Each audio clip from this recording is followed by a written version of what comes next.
चलिए अभी हम कर रहे हैं बेटा सम नंबर 11 एक्सरसाइज नंबर 5.5C का। About 3/5 of the world's population lives in Asia. 3/5 population जो है वो रहती है एशिया में। The people of Europe make up to 3/25 of the world's population. What fraction of the world's population live in either Asia और Europe. यानी कि Asia और यूरोप के अंदर कितनी पॉपुलेशन रहती है ये हमको बतानी है, कितना फ्रैक्शन रहता है टोटल पॉपुलेशन का। अब ये अपने को फाइंड आउट करना है। अब यहाँ पर पूछा गया है कि टोटल वर्ल्ड पॉपुलेशन है उसका 3/5% एशिया में है और 3/25% जो फ्रैक्शन है वो है यूरोप में। तो हमको बताना है कि यूरोप और एशिया में कितना है टोटल। तो उसके लिए हम क्या करेंगे, दोनों फ्रैक्शंस को ऐड करेंगे। तो पहले हम देखेंगे इन एशिया की बात करें तो कितना है 3/5। देन यूरोप की बात करें कितना है 3/25। Now what fraction of the world population live in either Asia और यूरोप। अब यहाँ पर कितना है टोटल, कितना है 3/5 plus 3/25। So first we'll take the LCM. So here the LCM will be 25. Now 3/5 multiplied by 5 multiplied by 5. So this will be 15/25. And the other one is 3/25. So we'll replace 3/5 by 15/25. The next equation we'll get here is, in spite of 3/5 we will put 15/25. So it will be 15 plus 3/25. It will be 18/25. So here is your answer 18/25.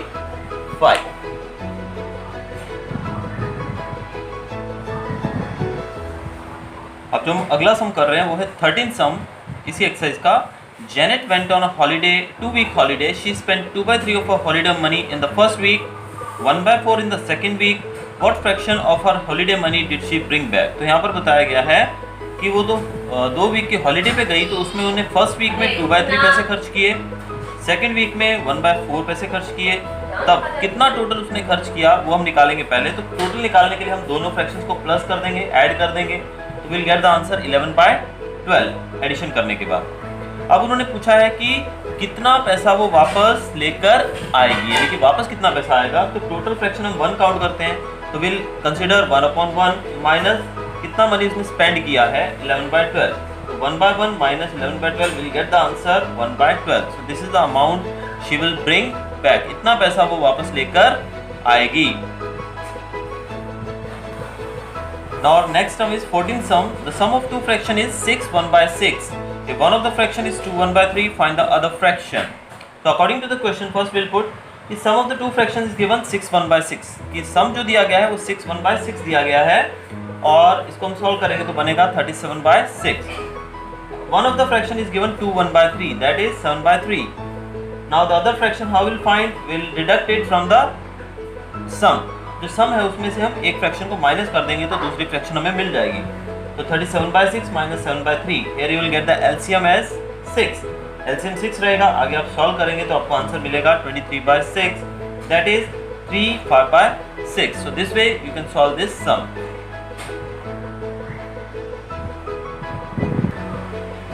Now our next sum is 15th sum. Ashok and Sumit, they both ran a race, 100-meter race.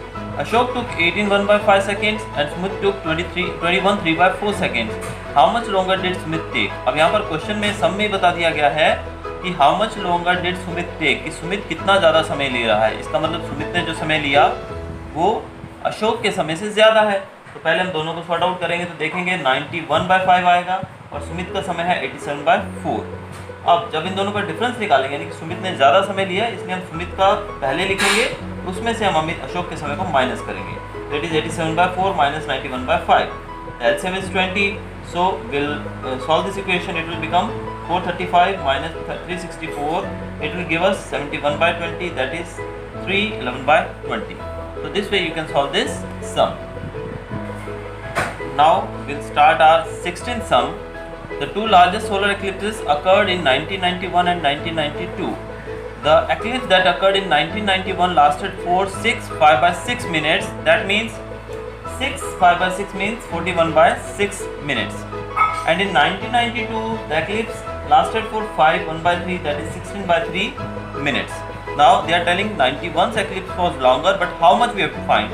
So 91's eclipse was 41 by 6 minutes. So we'll use this to minus this one.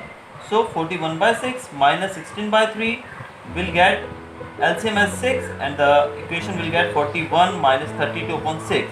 So the answer will be 9 by 6, that is 3 by 2 in the reduced form, and then 1 by 2 minutes. So this much time the eclipse of 1991 is longer than the 1992's eclipse.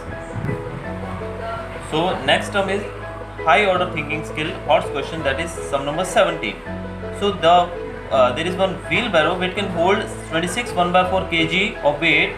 Now there are 4 rocks with different weights. One is 6 1 by 8 kg of weight, 8 1 by 2 kg, then other one is 4 3 by 4, and the last one is 7 1 by 2 kg. So you have to find whether this wheelbarrow can hold the weight of these 4 rocks. So first of all we have to find that whether this weight is more than 26 1 by 4 or not. If it is more than 26 1 by 4, that means our answer is no. और अगर ये wait 26 1 by 4 से कम है तो इसका मतलब ये wheel बैरो उसको अफोर्ड कर सकता है, उसका लोड उठा सकता है. तो हम चारों को प्लस करेंगे. तो प्लस करने के लिए 6 1 by 8 का हो जाएगा 49 by 8, ये 17 by 2, ये 19 by 4 और ये होगा 15 by 2. तो इन चारों को जब ऐड करेंगे एलसीएम हमारा 8 रहेगा. तो पहला हमारा आएगा 49, 68, 38 प्लस 60 अपॉन 8. तो ऐड करने पे 215 by 8. जब इसको हम सॉल्व करेंगे तो will get the answer 26 7 by 8. So this 26 7 by 8 is more than 26 1 by 4.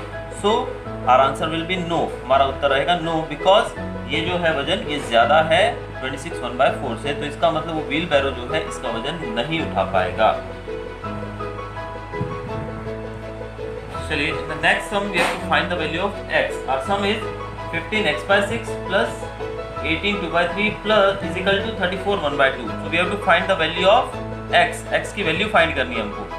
तो पहले तो हम इसको सॉल्व करेंगे. तो if we'll solve this, it will become 15 6 are 90 and this will be added. ये इसमें प्लस होता है, 90 के ऊपर हम प्लस करते हैं इसको. तो ये हो जाएगा आपका 90 प्लस x अपॉन 6. तो 90 प्लस x अपॉन 6. दूसरा जो है ये 18 3 प्लस 2 यानी कि 56 by 3. तो ये जो हमारा है ये फ्रैक्शन हो जाएगा 69 by 2. तो हमें तीनों फ्रैक्शंस इस मोड में मिल जाएंगे. अब हम क्या करेंगे, जो प्लस 56 प्लस 3 जो है, जब इसको हम इक्वल टू के साइन के अदर साइड लेके जाएंगे, when we take it to the other side of the equal to, it will be negative. तो ये इधर जाके नेगेटिव हो जाएगा यानी कि माइनस हो जाएगा. तो अब 69 by 2 माइनस 56 by 3 होगा. जब इसको हम सॉल्व करेंगे तो हमारा आंसर आएगा 207 माइनस 112 अपॉन 6. सॉर्ट आउट करने के बाद हमें आंसर मिलेगा 95 by 6. तो आंसर विल बी 95 by 6. अब 95 by 6 हमें इन दोनों को सॉल्व करने पे मिला है, यानी कि दो फ्रैक्शंस को सॉल्व करने पे ये मिला. अब हमारा इक्वेशन क्या हो जाएगा, 90 plus x upon 6 is equal to 95 by 6. मैंने एक स्टेप थोड़ा डायरेक्ट किया है, so don't worry about that.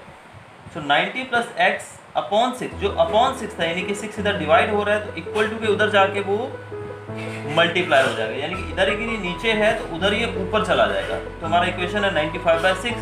तो ये हमारा 6 उधर जाके 95 इंटू 6 हो जाएगा. तो हमारा इक्वेशन बनेगा 95 इंटू 6 अपॉन 6. अब ये 6 और ये 6 दोनों कैंसिल हो सकते हैं, कट सकते हैं. तो इन दोनों को काट दिया तो हमारा आंसर बचेगा 95. अब हमारा बचेगा 90 plus x is equal to 95.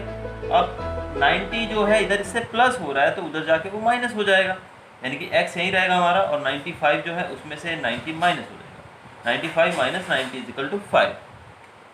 So this way you will get the value of x as 5. इस तरीके से आपको x की वैल्यू 5 मिल जाएगी. So will get the value of x as 5. So this was the answer.